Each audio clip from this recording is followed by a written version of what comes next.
Filters for the fastest moving stocks on the ASX. We have a look at two of the best filters that are used by active traders at the moment. Then we apply our own proprietary metrics to see which companies are poised to run next. This is Final Market Points, where you connect the leading market themes and the top performing companies for better trading. You can like the video to support the channel, click subscribe for updates, or comment below to let us know which companies you're trading and which patterns you're using to identify these breakouts. Now what we're going to do is have a look at the patterns, the filters that have been used by William O'Neill, who's the founder of Investors Business Daily, and also the inventor of the canslim trading methodology, which is a phenomenal one to look at and really worth studying. The other one is to look at Mark Minervini, who created the Volatility Contraction Pattern. This has performed exceptionally well on the ASX, as we can see some of the uranium and lithium miners that we've surfaced in the last couple of weeks and months and seen them break out of volatility contraction patterns. So it is really worth having a look at that pattern because it has been a phenomenal performer on the ASX in the last few months. But we're going to jump on over and have a look at the top 6 that have come out of the RSI this week. So coming in at number 6, we're going to see of these performers, we're going to start off at CTT. This is a company that we surfaced last week because they had jumped the ranks, and they've run even further and climbed the ranks with a phenomenal RSI coming in at 74, which is a huge performance. But this is we're seeing this breakout here from under $1 and then rallying up massively to $1.60 to where we are at the moment. That's for Liontown, which we surfaced. Here's Cettire, which has come out of the VCP. Here's one contraction, second contraction under the 50-day moving average being the green line. We don't see the 200-day moving average yet because it's a recent IPO. That's why it's blank to the left-hand side. They have rallied once again to get over the 50-day moving average. Didn't rally as far or as high and then fell back under the 50-day, but didn't fall as low. So we've got a lower high and a higher low. This is a contraction. This is what the volatility contraction pattern that Mark Minervini talks about. Then this consolidation around the 50-day moving average. Then a pocket pivot down here. So if we're going to look at for when times to break out, disciples of William O'Neill, Chris Karcher, and Gilman Rallies looked at the pocket pivot and show when this breaks out, and that's what it's done. It's rallied, and this is one of the best RSIs on the ASX at the moment, coming in at number 6, which is Cettire CTT is the ASX ticker. Coming up for a coal company, Coronado, an old Coronado coal, Global Resources now, rallying from 50 cents all the way up to $1.40. Phenomenal chart, huge performances.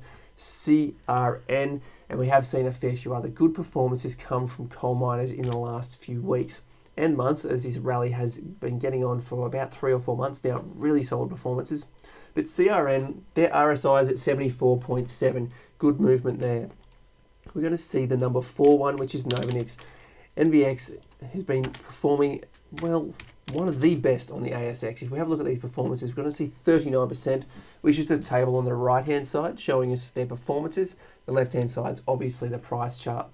Now, NVX's RSI is up to 81.1. Good solid move, and you can see this VCP. So here's the rally. First contraction comes down, rallies back up, second correction. Then it comes down to the 50-day moving average. It tries to rally once again, but barely holds above the 50-day moving average. Then contracts under it, churns sideways, doesn't really rally, and then has another contraction, which seems to be smaller than the previous one. Almost comes to the 200-day moving average, comes back off it over the 50-day, this green line. Then compresses, really contracts that volatility. Think of that basketball dropping, bouncing, bouncing, bouncing. Each time the bounce is getting smaller and then coming down to a bit of a flat line. Under the 50-day moving average, a bit of a rally again, not quite as high, doesn't meet these highs, and then contracts onto the 50-day moving average. But what happens here is it doesn't fall under the 50-day moving average, it holds above it. So here it comes back down, contracts onto the 50-day moving average, and then tries to rally once again, doesn't really get there, and then bang, here's the pocket pivot, 13th of July, breaks out, massive volume, massive candle, and then we're going to see it just climbs, climbs, climbs to where it is now.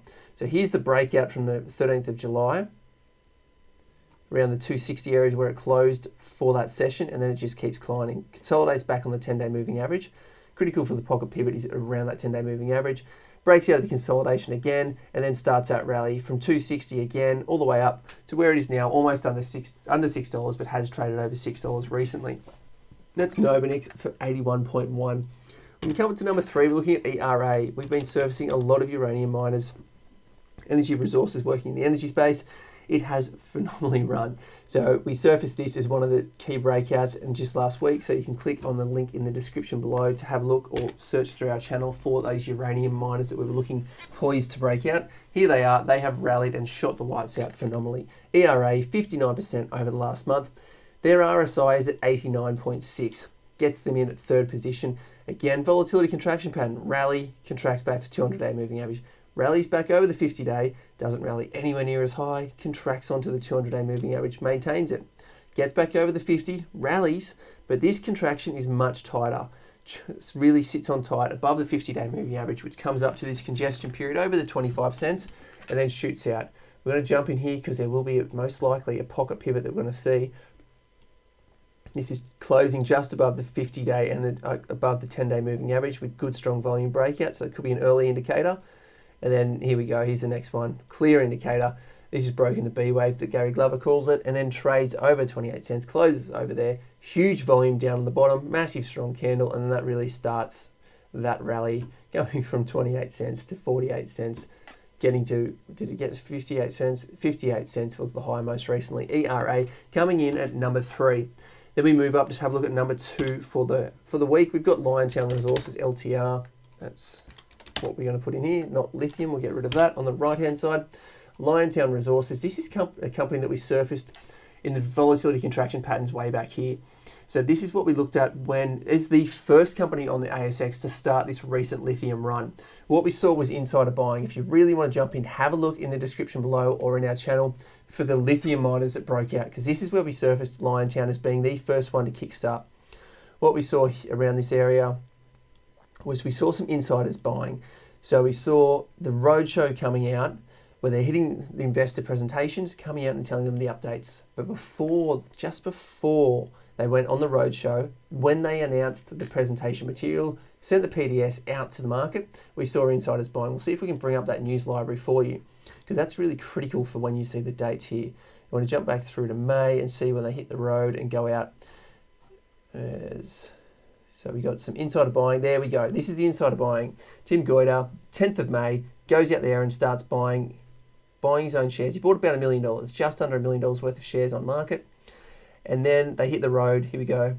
So investor presentation, 14th of May is when they get out there, and he's just loaded up on the 10th of May.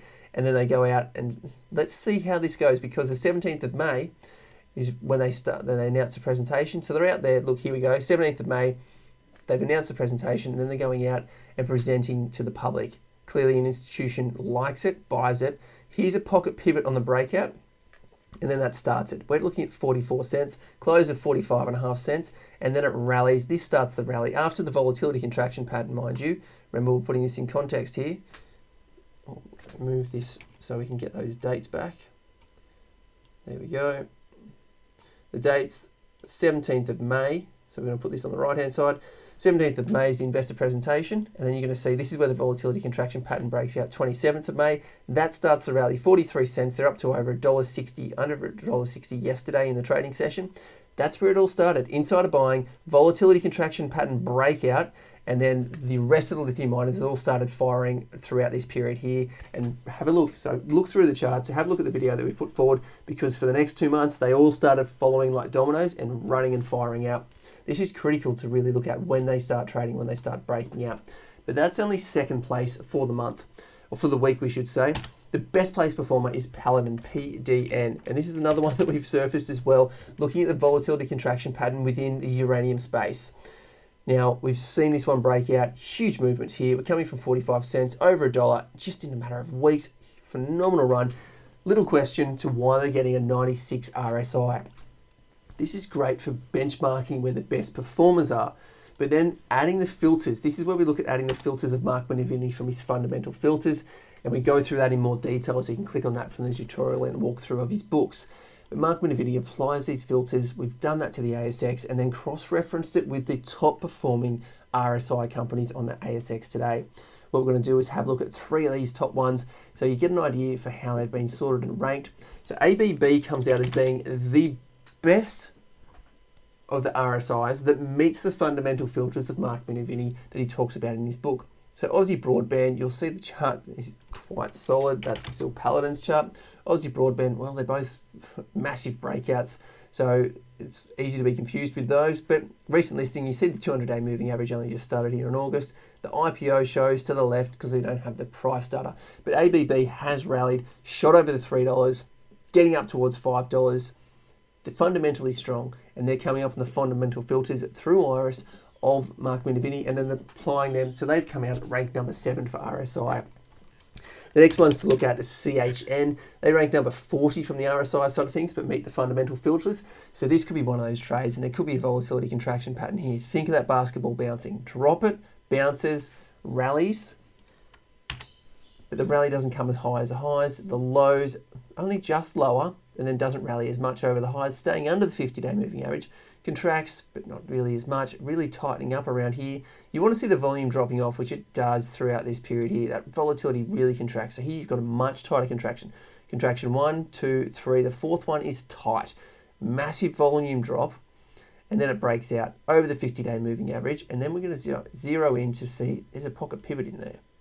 So here we go, we're coming a look. You want to see that volume breakout over the 50-day moving average, over the 10-day moving average, while they're both above the red line, the 200-day moving average. There's your pocket pivot. That's what Gil Morales and Chris Karcher call the early buy signal. There's a bit of a throwback, which Mark Minervini really likes to see on the volatility contraction patterns. Throws back, comes back into the breakout level. What he says in recent commentary, he said that's where he'd be loading up. And then have a look and see how it goes. The spike's down, but quickly recovers from a Wyckoff theory perspective. This is good rally. Tries to probe down. The next day doesn't have follow through. It actually reverses on more volume and closes higher over highs. Massive reversal. So from Wyckoff theory, that's supportive. Mark Minervini, we've got the breakout. Gil Morales, Chris Karcher say that's positive. Again, Mark Minervini says it's positive throughout this region here, and then it just keeps rallying. So that's what started there with CHN, a really interesting one from Chalice Mining. And then the third one that we're surfacing, CUV. So we're going to see the performance here is 42% over the month. And we're going to have a look at that chart, zero it out to see, here's the contraction. So really it's just channeling in here, slight downtrend, but we're seeing these contractions getting tighter. And then we want to see the volume dry up, which it didn't. Volume actually increased here. The volume contracted throughout these pullbacks here, and then right at the lows, we see volume coming back in to be accumulated. Didn't really tighten up the volume, so I wouldn't really be calling this a volatility contraction pattern based on Mark Minervini's criteria, but there is a pocket pivot. Let's zero in and have a look. We're going to see these pocket pivots. We're going to see a massive volume spike. Here it is, higher than the last 10 days, most definitely, but it's under the 10-day moving average. So see if it gives us one over the 10-day and 50-day at the same time. It's going to be one of these days if it does break out. And there we go, there's the pocket pivot, which is a pretty wide range day, so not a massive heads up, but there you go. It's under the $30 mark. It closes at $29.24 on that pocket pivot, and then it just gets running up to $40 really quickly. That's CUV, and that's coming out with the Mark Minervini fundamental filters. There's also a high ranking RSI for the week. CUV comes in at rank number 20 for the week. So they're the companies that we've surfaced and do see as some top performing companies. You can like the video to support the channel. Have a look at the next one that we're about to publish, because that's going to come in and have a look for these early indicators. So using our proprietary tools to see how we can identify these ones earlier and hopefully get around these pages, which is where we're identifying these for our own trades. Again, like the video to support the channel, click subscribe for updates, and comment below to let us know the filters that you're using.